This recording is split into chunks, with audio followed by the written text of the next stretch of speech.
Some of the questions that I think parents can struggle with answering is being dead like sleeping? And I would always say, no, being dead is not like sleeping, because I don't know if it's an Irish thing, but a lot of the time people will say somebody went to sleep and they never woke up, or the baby was born sleeping, or whatever it might be, the person who died is asleep now.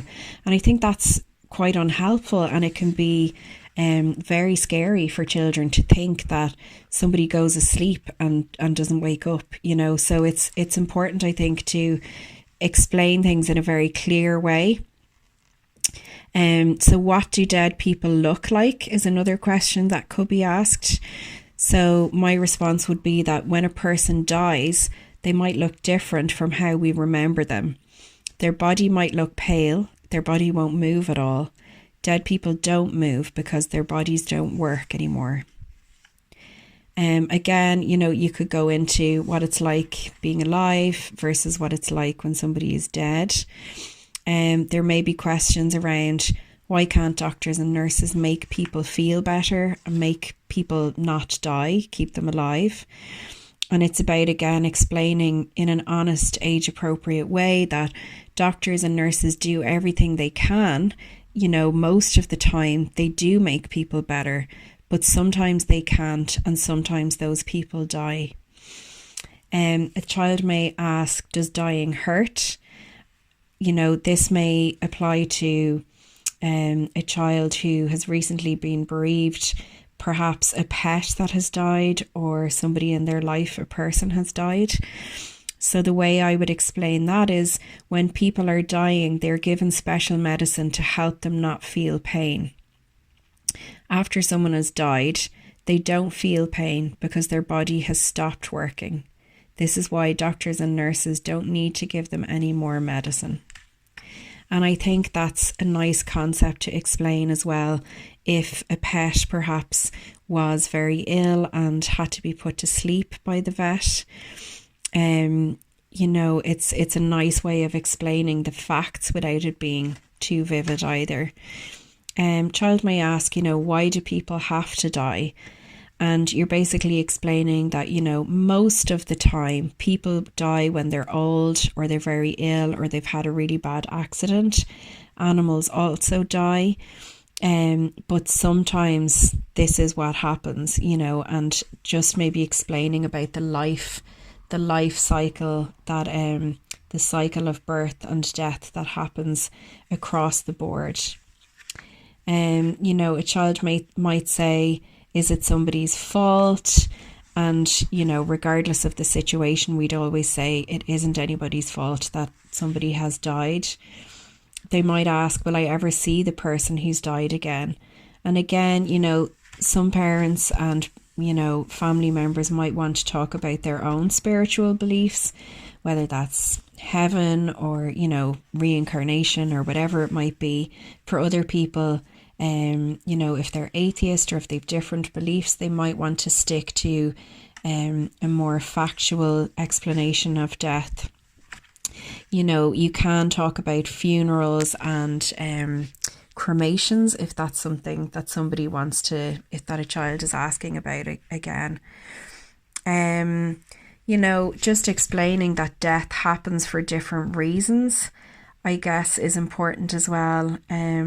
Sometimes we know that a person is going to die, or a pet is going to die, but sometimes it is a complete shock. And if it is a shock, that's going to be a shock that's experienced by everybody around the child. Family members, friends, neighbours, it's not something that people expected. If a child asks, why don't people talk about death or tell the truth about it?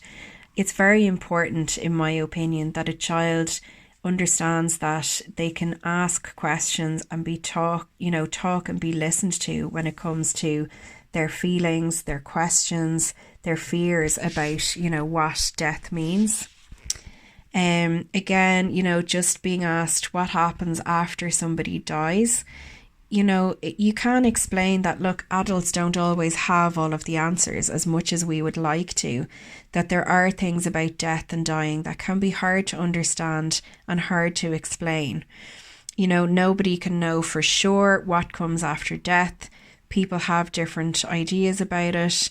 People have ideas about, for example, heaven, or, that we're born again and we come back as a different person, or as an animal or a bird, whatever it might be.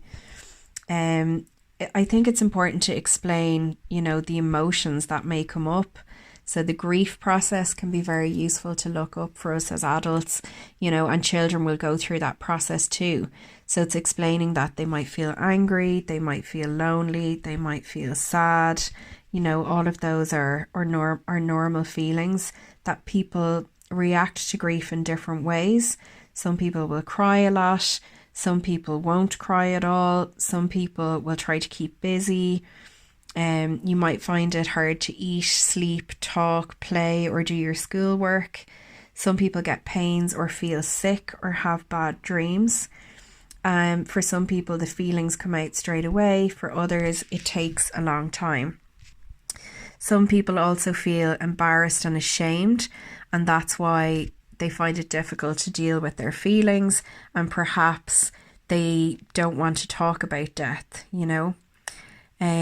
Some things then about, explaining to the child the things that can help them feel better when there's been a death, or when they're starting to understand about death. So having a bit of distraction from the problem or the worry,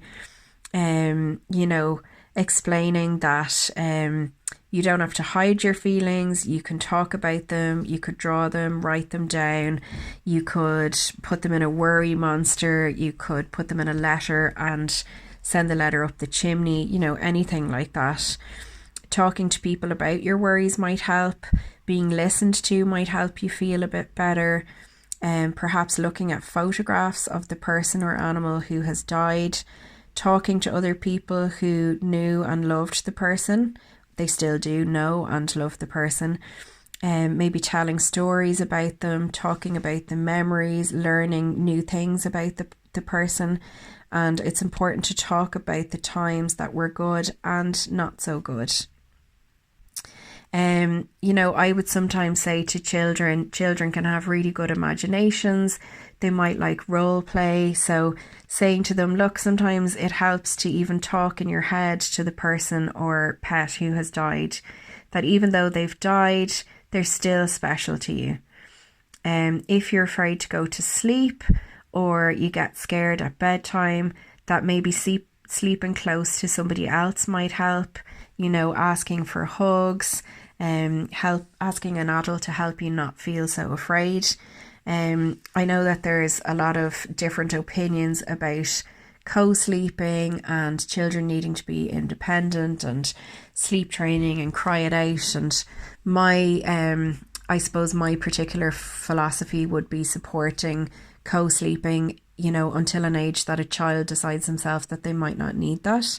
That's not possible in all families and all situations, but I would say to parents that if there has been a bereavement or grief, or if a child, suddenly has worries or anxiety about death, that perhaps having their safe adult around at night and having those extra cuddles could be useful for a child.